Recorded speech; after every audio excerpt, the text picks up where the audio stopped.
Hello friends, home cook মঞ্জুতে আপনাদের সবাইকে অনেক অনেক স্বাগত। আজ আমার রেসিপিতে থাকছে ঢ্যাঁড়স বা ভেন্ডি। তো আজ আমি বানাবো সর্ষে ঢ্যাঁড়স। তো এই সর্ষে ঢ্যাঁড়সটা কিন্তু আমি আলু দিয়ে বানিয়েছি।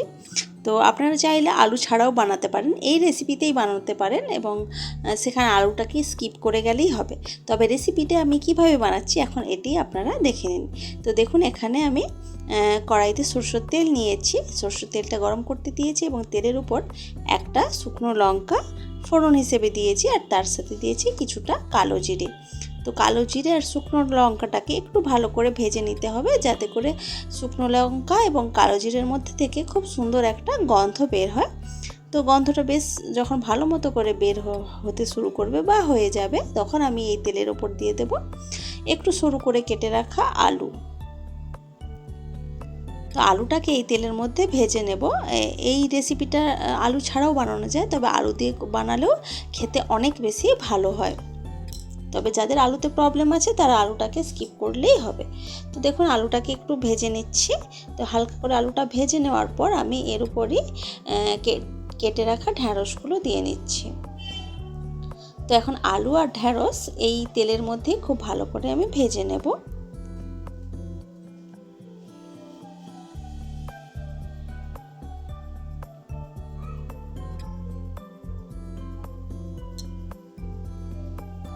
তো বেশ কিছুক্ষণ এইভাবে নেড়েচেড়ে ভেজে নেওয়ার পর এখন আমি এর মধ্যে দিচ্ছি নুন, স্বাদ মতো নুন দিলাম, আর তার সাথে দিচ্ছি হলুদের গুঁড়ো, আর তার সাথে দেব লঙ্কার গুঁড়ো।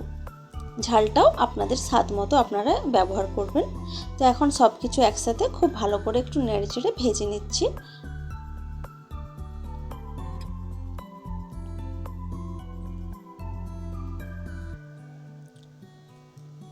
তো সব কিছু একভাবে একটু এই রকমভাবে আমি কষিয়ে নিলাম। আমি এই রান্নাটাতে খুব বেশি অন্যান্য আর কিছু মশলা কিন্তু ব্যবহার করছি না। তো এইভাবে কিছুক্ষণ কষিয়ে নেওয়ার পর এখন আমি সরষে বাটাটা দিচ্ছি। এটা কিন্তু সাদা সরষে আছে, কালো সরষে নয়। সাদা সরষে খুব ভালো মতো করে আমি বেটে নিয়েছি। তো সেই সরষে বাটাটাই দিয়ে দিলাম। এখন সরষে বাটাটাকে আমি সব কিছুর সাথে খুব ভালো করে একটু মিশিয়ে নিচ্ছি।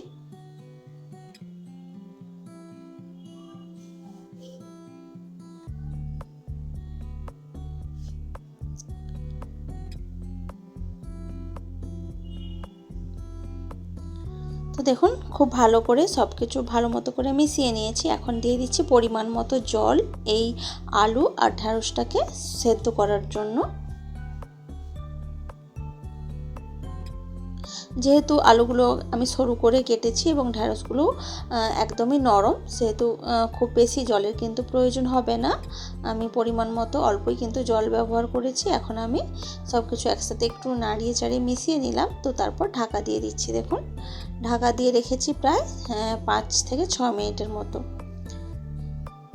তো 5 থেকে 6 মিনিট এটাকে আমি রান্না হতে দিয়েছিলাম। এখন ঢাকা খুলে দেখুন, জল কিন্তু প্রায় শুকনো হয়েই গেছে।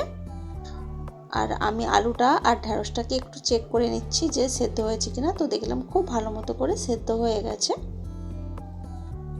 তো এইবারেই কিন্তু আমার রান্নাটা একদমই রেডি। খুবই কম টাইমে এবং বানানো যায় এবং খেতেও কিন্তু ভীষণই ভালো হয়।